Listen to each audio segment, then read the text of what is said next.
Did you ever run across Lil Wayne? Did you guys ever hang out? No, I never ran. I seen Lil Wayne a lot of times, like in the clubs and shit. I'm just being out, being a celebrity. But no, never no personal situation with Lil Wayne. Um, we was at a studio where when we was in Miami, we moved to a mansion that he used to rent. It was a mansion that was owned by Steve Morales, and they had a SSL up in the top in a second floor, and it was like Lil Wayne had did the Carter album there, and we was like, okay, we started doing our albums there and shit, and Did you guys ever run across Jay-Z? yeah, we ran across Jay-Z at a Miami Heat game. The Miami Heat was in the playoffs. One of them years, I forgot what year it was, 2007, 2008, one of them years, when we was in Miami. Oh, so Meech was already locked up then during this time. No, he was out because Meech was going. He didn't want to invite us to the. He had called box office seats. You could buy box office seats at the Miami Heat for the whole year. Oh, okay. So this was then This was, 2004. I would say, or before 2005, right? Because no, I would Meech say got locked up in 2005. 2005. So I would say maybe 2004, 2004. Cause it was at the close to the end. Cause it was at the year later. That's when we went to we got locked up. So I would say 2003, 2004ish. That season year, he had box seats at the fucking Miami Heat game, and Bleu was fucking one of the cheerleaders. You know what I'm saying? Bleu was fucking with one of the cheerleaders. He had made one of the cheerleaders his girlfriend and shit. We had the box office seats, and one of the cheerleaders is waving up to us, to Bleu, and all of us like, "Hi, baby." We waving back at him, and everybody looking like, "Who's he waving to these niggas at?" But yeah, we had box office seats there. So one day, we see Jay-Z. He's sitting with Beyonce. They sitting in the little thing, and this was maybe I say, Jeezy had just signed his deal. This was right before he dropped Trap or Die, and Jay-Z was helping Jeezy with Trap or Die. You feel me? So Bleu was like, he had got a battery in his back. He was like, oh shit, he fucking with Jeezy. Maybe he can get us a situation. Let me go talk to Jay-Z. You feel me? So when he went up, we went up. I went with him. Like I said, I was like, let me go with him. Cause I had just produced Benny Siegel. I had did Wanted Dead or Alive for the Becoming album. So maybe the Becoming album was out already, and cause at that time that's when Benny Siegel was and Jay-Z was kind of like feuding because he was mad at Benny Siegel for doing getting about to go to jail or whatever. So one of my records got picked up on the album.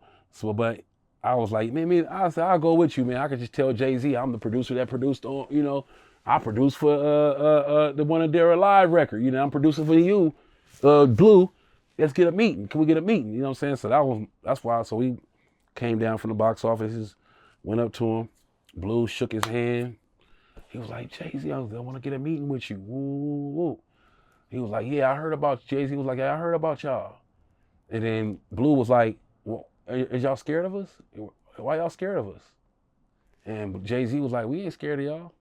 He just, y'all got a lot of, controversy with the drug selling in the dark world, you know what I'm saying? And I remember telling Bleu that, you know what I'm saying?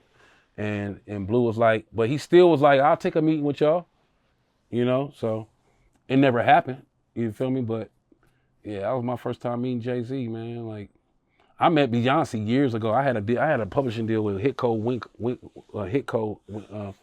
I met Beyonce years ago, maybe like before I even went to Atlanta with Big Meech.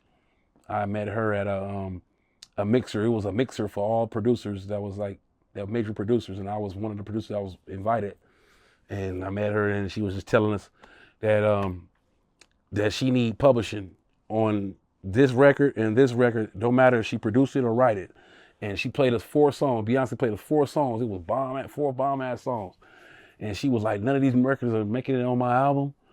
We was like, why? These is hits. She was like, the producers, we fighting with the producers. The producers don't want to give up their publishing. And the writers don't want to give up publishing, so fuck these records. So yeah, I met Beyonce, you know what I'm saying? And but yeah, that was my first time meeting Jay-Z, Yeah. I've heard Beyonce's really strict when it comes to her publishing. Like, Yeah. I've even heard as much as like if she gets on a record, she's taking all the publishing. Right, right. You know, because these singers, the rappers, you know, rappers is known for writing their own shit. Some of them not. You know, some of them got ghostwriters. But the singers is mostly known for taking records from writers, these big time writers. They're not writing their own records. They're not coming in the studio. Oh, let me come up playing an instrumental, trying to come up with some words. They're not doing that. They're taking meetings from the top writers, the top, you know what I'm saying, producers that got writers, that got lyrics attached to their beats. So I was, at that time when I would hit code, they was telling me to get to Atlanta. That's why I was happy that Meech was in Atlanta. I was like, get to Atlanta. They was like, man, because all the top writers for R&B and writing on the Usher records, writing on the Beyonce records, they're from Atlanta. You know what I'm saying? So yeah, a lot of these writers, they're not, but they're like, Beyonce's standpoint is this: I'm Beyonce, and if you sell this song to somebody else that's unknown, it's not gonna do what I'm gonna do with it. So I need my publishing.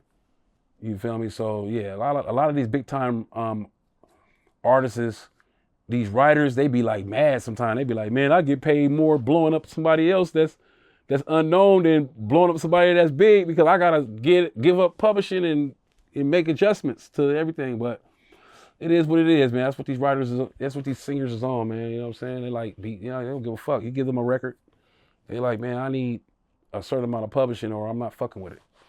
Point blank. Mm-hmm. I guess there was a time when, you know, BMF rolled up on Diddy like 300 deep. Do you remember anything like that? If that did happen, it must have been a time that I wasn't around with them. Okay. If they rolled up on Diddy, you know, at parties or whatever, if it was a party or anything they rolled up on him at, if it was before Wolf, then it was good intentions. If it was after Wolf died, then we rolled up on him and you know, he probably got away from us. You feel me? But even before Wolf, it was times Diddy was places and we was places. You know what I'm saying? And my entourage was places. I might not have been there at that party or something like that. I might have been at the house, chilling at the house while them niggas went out. Because a lot of times, one thing about me when Meech was going out, this would save me for a lot of different shit, getting in trouble and different shit. They would go out and I would be at the house, man. I'll be at the mansion, man, while they go out. I would go out a lot of times, but a lot of times I wouldn't go out. I'd be at the house chilling, man. I'd call me a little chick over and come chill with me. And I'll be making beats all night, waiting for them niggas to get back and to show them niggas beats. What's up? This is Cam Capone. We got more content like this coming soon. So hit that like button, subscribe, and stay locked in to Cam Capone News.